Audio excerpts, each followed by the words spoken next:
So good afternoon, everyone. My name is Patty Hubbard, and I am the Outdoor Recreation Grant Planner at Missouri State Parks. And this is the 2025 Grant Application Workshop for Real Property Acquisition and the Uniform Act for the Land and Water Conservation Fund Grant Application.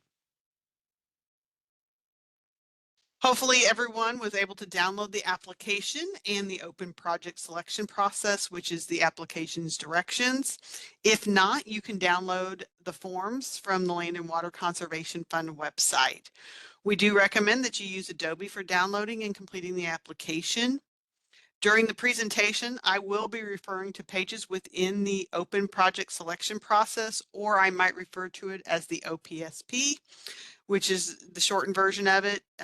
We are especially going to be focusing in Appendix B, which is the grant application guide.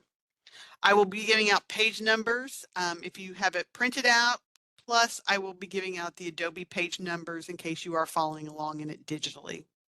The presentation today is going to cover the section only about the acquisition of real property, which is question 35 through 53.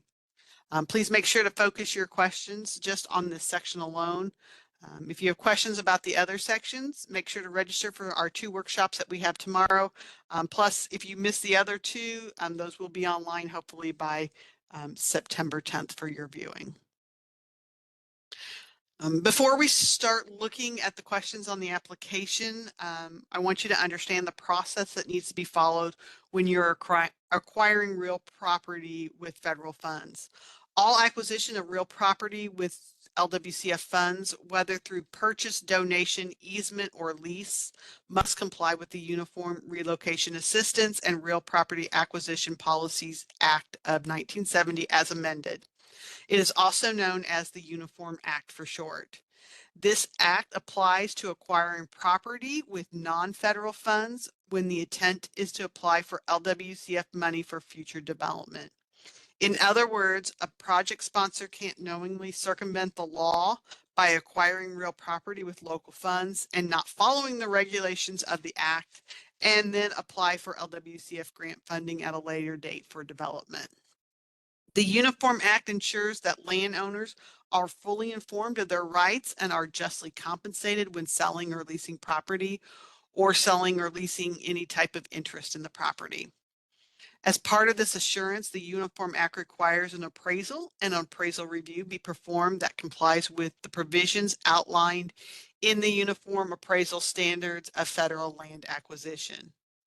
Additionally, the Act also covers the provisions of relocation assistance to owners and tenants displaced by the acquisition. So even if you are not using the land as match or grant expense, if you are acquiring the property now to use LWCF grant funding in the next couple of years, you must follow the Uniform Act when acquiring that property. Many of the steps of the Uniform Act must take place before or during the application process, and we will be covering those today. It's important to remember that you cannot take title to the property, even if it is a donation, until a federal award is received and our staff has issued a notice to proceed.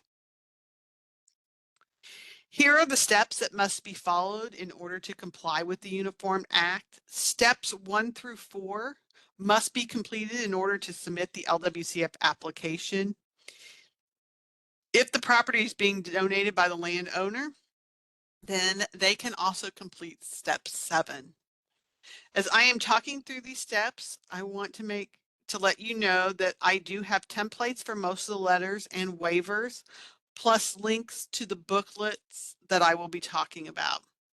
I will gladly send you a copy of this in an email if you send me an email first and let me know that you would like to have the templates and checklist. Most of the steps of the Uniform Act will occur during the application process because you will need to know the value of the land in order to place it into the budget. So step number 1 is to conduct a title search. Conduct a title search of the property to be acquired to determine ownership of the property, any liens or restrictions on the property, or any rights or interests held by others. It is recommended that a title company conduct the title search. The title search must accompany the application with the supporting documentations. The cost of the title search is not an eligible cost for either reimbursement or match in the LWCF program and must be borne solely by the project sponsor. A title search is a must. You cannot just do your own research with the recorder's office. Number 2, contacting the seller. Make initial contact with the landowner to see if the land might be available for sale or for donation. At this point, the price cannot be negotiated since it must be based off of an appraisal. If the initial contact is made via a phone call, follow up with a letter that indicates notice of interest in the property. The notice of interest letter must include a statement of landowner's rights, which is that a landowner has the right of just compensation for the property. Project sponsors are encouraged to enclose a copy of the Federal Highways Administration booklet entitled Acquisition, Acquiring Real Property for Federal and Federal Aid Programs and Projects.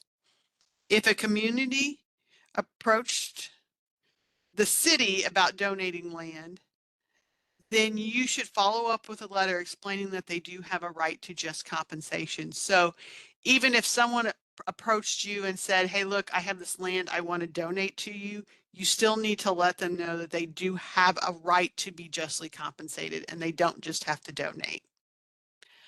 Step number 3, determine relocation assistance eligibility.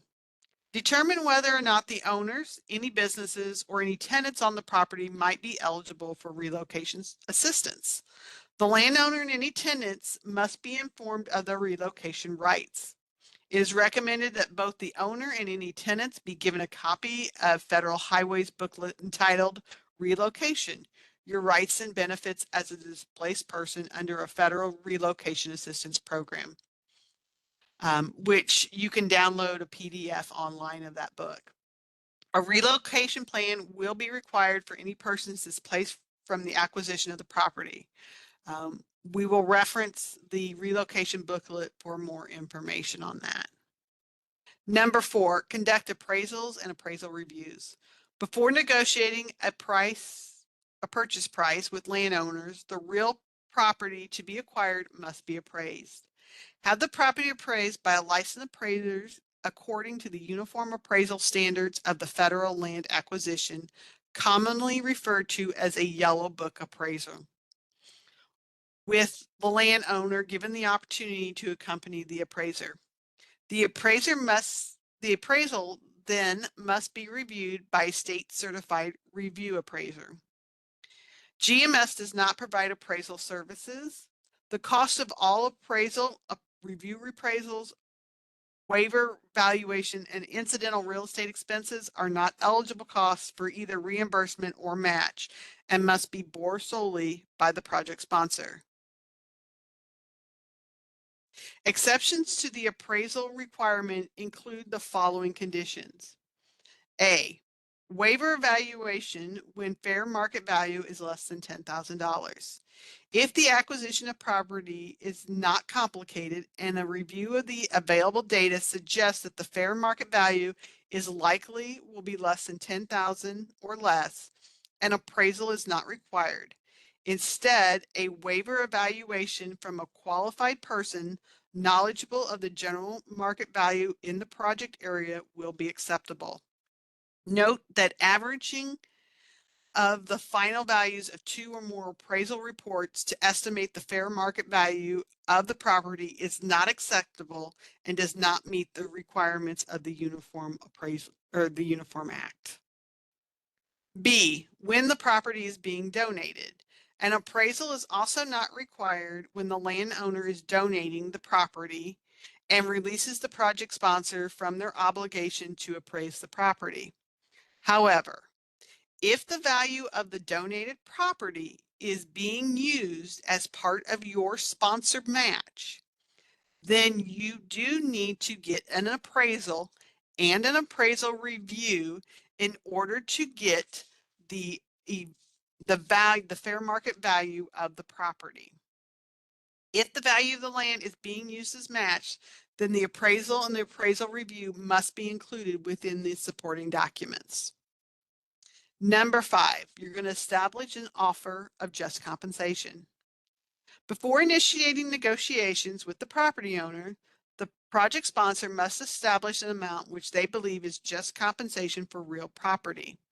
The amount cannot be less than the approved appraisal of the fair market value of the property and must take into account the value of allowable damages or benefits to any remaining property. The project sponsor will then make a written offer to the owner to acquire the property for the full amount believed to be just compensation. The written offer must enclose a copy of the appraisal and the appraisal review and must be either hand delivered or sent by certified or registered first class mail. Return service requested. Number 6, statement of just compensation. The offer of just compensation must also include a written statement for the basis of the offer of just compensation. The statement must include the amount offered as just compensation, a description and location identified of the real property and or interest in the real property to be acquired, identification of the building structures and other improvements which are included as part of the offer, and whether or not there are any separately held ownership in the property, such as a tenant-owned improvements. The statement must indicate that these ownership interests are not included in this offer. If the project sponsor is acquiring a portion of the property and not the whole, there may be damages or benefits to the remaining property. The statement of just compensation must also reflect these damages or benefits. 2, real property donation. In the case where the landowner is willing to donate the real property, an offer of just compensation and a statement of just compensation are not required. Instead, the landowner must sign a waiver of right to just compensation, which states that the landowner waives their right to just compensation and agrees to donate the property or property interest. In some cases, a landowner may be willing to sell real property for less than the full market value, but is not able to donate the entire value of the land. The difference between the sale price and the appraised fair market can also be considered donated land value.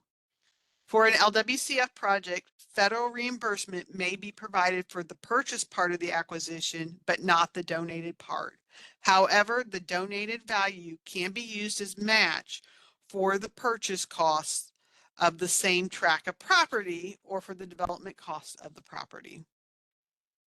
Landowners making parcel donations must also sign a waiver of right to just compensation by signing the landowners acknowledging a partial donation of the property and waives his or her right to compensation of the donated parcel.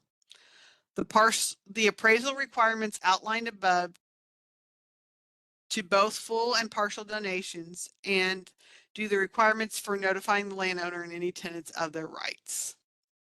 Number 8, landowner negotiations.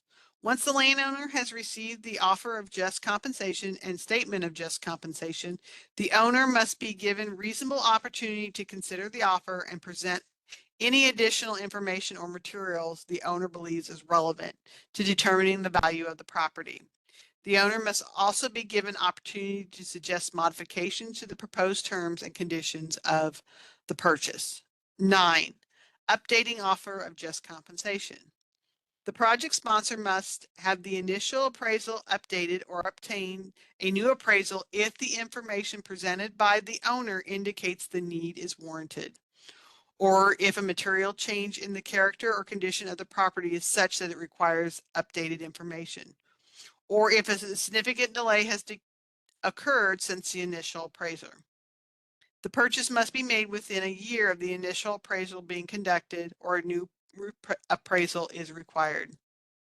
If a new appraisal information indicates that a change in the purchase offer is warranted, the sponsor must provide the landowner with a new offer of just compensation and statement of just compensation reflecting this updated appraisal information. Number 10, provide justification for the purchase offer if higher than the appraised value. The purchase price of the property may exceed the amount offered as just compensation when reasonable efforts to negotiate an agreement at the amount have failed. The project sponsor considers the higher price as being reasonable, prudent, and in the public interest.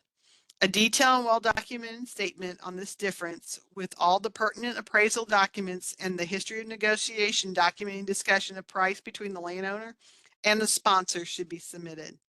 The statement should also indicate the importance of the proposed purchase as opposed to other alternative sites or other justification regarding the need to purchase the subject property at a higher amount.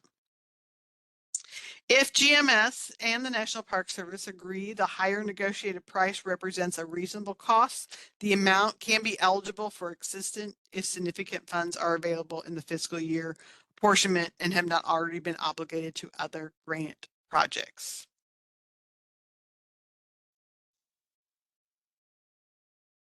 So now we're going to talk about the application itself. This application does look similar to last year's, but there are a couple of changes.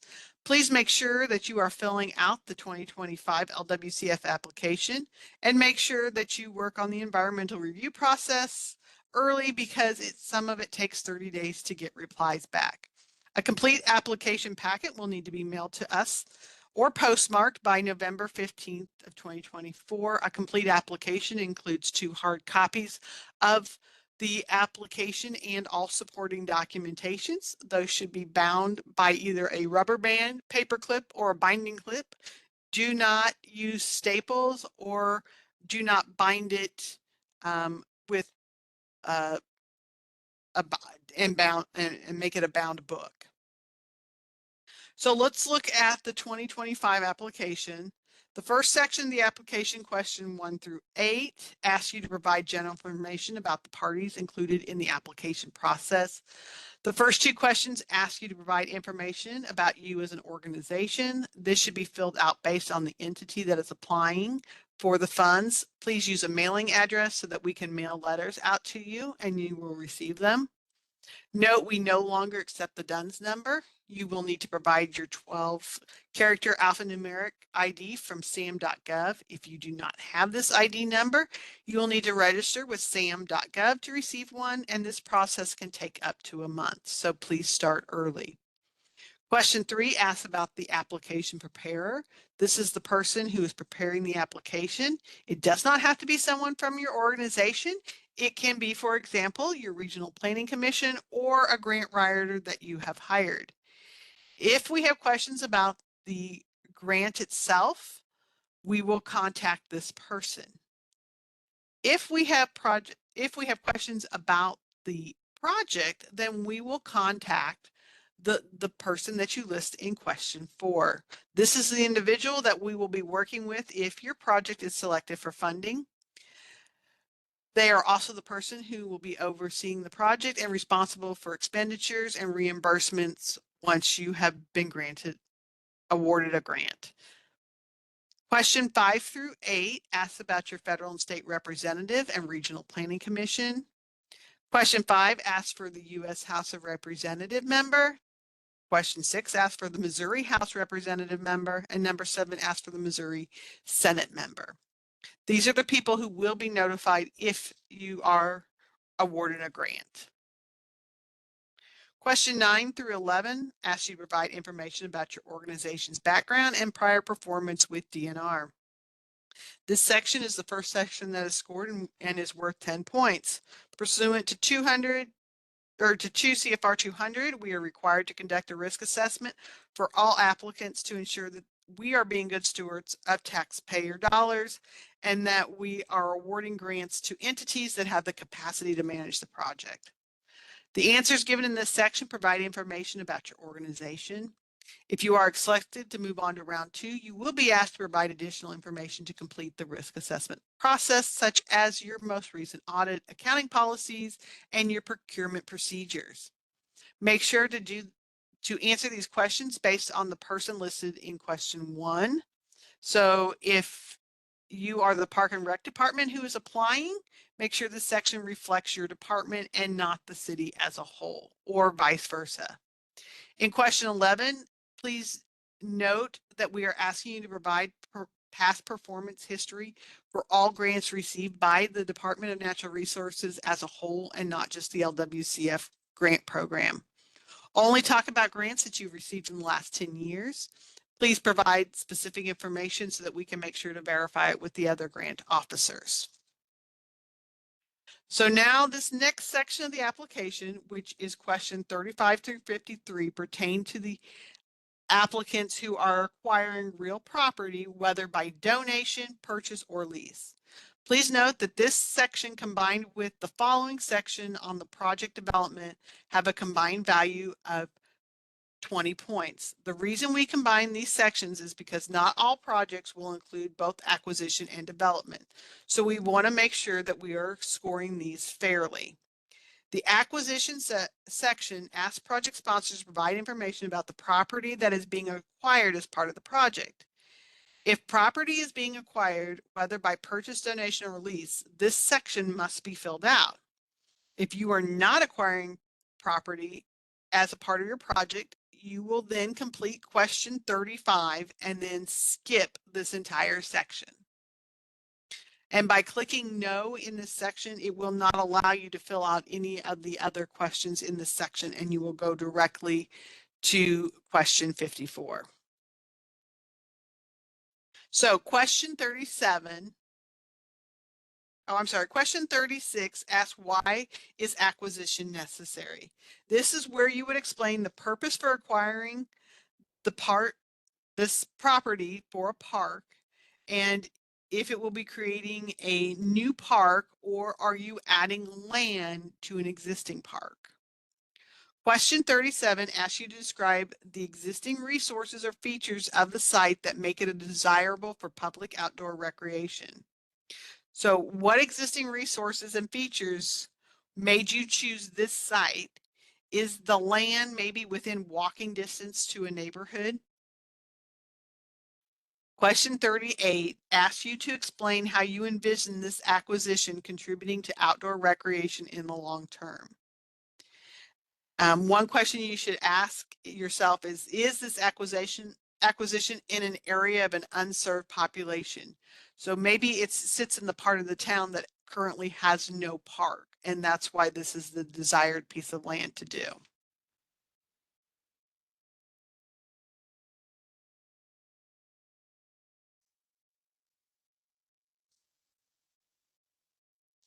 Question 39 through 41 asks about the parcels or parcels of land that are being acquired. So you will need to fill in what the name of the parcel is, what is the size of the acreage, and note that the size should match what's on the LWCF boundary map, and what is the value of the land. The value of the land should be based off of the appraisal and the appraisal review that meets the uniform appraisal standards for federal land acquisition and Title 49 CFR Part 24, which is also commonly known as the Yellow Book appraisal. These should be conducted by a certified general appraiser, and a technical review of the appraisal should be performed by a qualified review appraisal. The appraisal should be less than 6 months old. If the property is valued at less than $10,000, a waiver evaluation can be completed by a qualified professional and used in lieu of the appraisal. Please include a copy of the appraisal and the appraisal review and/or waiver evaluation with this application. Remember that in order to use a LWCF grant on new acquired property, the land acquisition must comply with the Uniform Act. The cost of all appraisal, reappraisal reviews, waiver evaluation, and incidental real estate expenses are not eligible costs for either reimbursement or match with the LWCF program and must be borne solely by the project sponsor. The only thing you can have here for the value of the land is the appraised value for that parcel or parcels. So question 42 asks you to indicate what is your anticipated acquisition date. Since your property can't be acquired until an award is received, I recommend that you just simply write 1 to 3 months after an award is received. For question 43, asks you to confirm which statement is true. So 1, did a state certified review appraisal has reviewed the appraisal and has determined that it was prepared in conformity with the Uniform Appraisal Standards for federal land acquisition, or did a qualified professional prepare a waiver valuation for this property in conformity with 49 CFR 24.102 CD2. Question 44 asks you to indicate who the property is being purchased from. What is the name of the seller or donor? Include their letter of intent to sell, donate, or lease the property with your supporting documents. So question 45, ask if there are any buildings or structures purchased along with the property. If there are, please describe what is planned for these structures and whether the grant-funded project includes the value of those structures. Question 46 asks you to explain how the site will be made open and accessible for public outdoor recreation use. Describe your plans, including any planned signage, entrance, parking, site improvements, or other allowable activities. If this application includes construction of facilities, include a brief description of the scope of work. Question 47 asks, when will the park be open for public outdoor recreation use? Please provide an anticipated date for when the site will be made open and available for public use. For example, you could say within 2 years of the notice of proceed from the grant award, or you could say maybe January of 2028. Question 48 asks you to describe the development that is planned for the site for the 3 years following acquisition. All land acquired with LWCF funds must be developed within 3 years of acquiring the property, whether you do that with this grant or in the future. It has to be done within 3 years. So the information that you are going to provide here helps to make sure that we stay in compliance with the National Historic Preservation Act and the National Environmental Policy Act. So you should focus on, in this question, what can reasonably be accomplished in 3 years. Do not follow your master plan that may have a 10-year plan. Just talk about what really can be done 3 years after you acquire the property. Question 49 is for projects that include only acquisition. So if this is just strictly an acquisition project, it asks if the development will be delayed by more than 3 years from grant close. Explain why this acquisition is still a priority for grant funding at this time, and what availability will the public have to use this in the interim. So if development will not be delayed for more than 3 years from the grant close, such as you are doing an acquisition and construction grant, just write NA here. Don't leave it blank. Never leave anything blank. Just write NA and move on. Question 50, ask if this acquisition is an addition to an existing park or other recreational area. If it is connected to another park or recreation, how will this support or enhance the existing park? Question 51 asks if the property is being acquired under threat of condemnation. If it is, please explain why. Question 52 asks if the property was listed for public sale. If it was, explain how the property owner was made aware of the grant sponsor's interest in the property. Include a letter with the supporting documents. Question 53 asks if the project will involve donated property. If it will, include evidence that the seller was offered the fair market value of the property as just compensation and willingly chose or is choosing to donate the property instead of being justly compensated. Include the letters with your supporting documentation. So now we're going to look at the last page of the application, which is the supporting document checklist. The supporting document checklist is provided on the application as an aid for project sponsors to be completed before submitting the application process. The supporting documentations are required documentations to support your application and must be included with the application packet.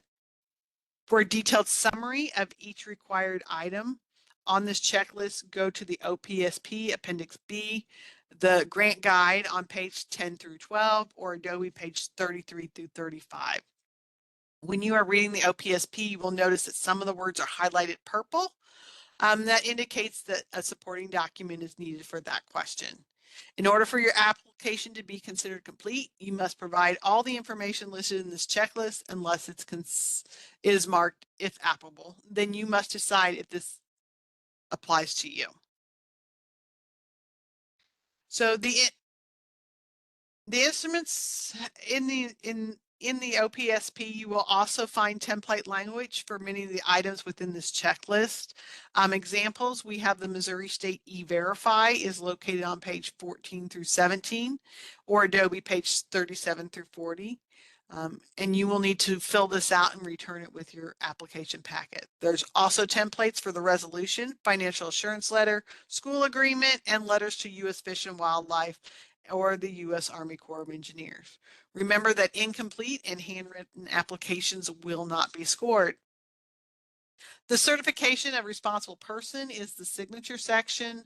A responsible official of the sponsoring agency is the individual that's listed in the resolution, must sign and date this section to complete the application, or the application cannot be scored.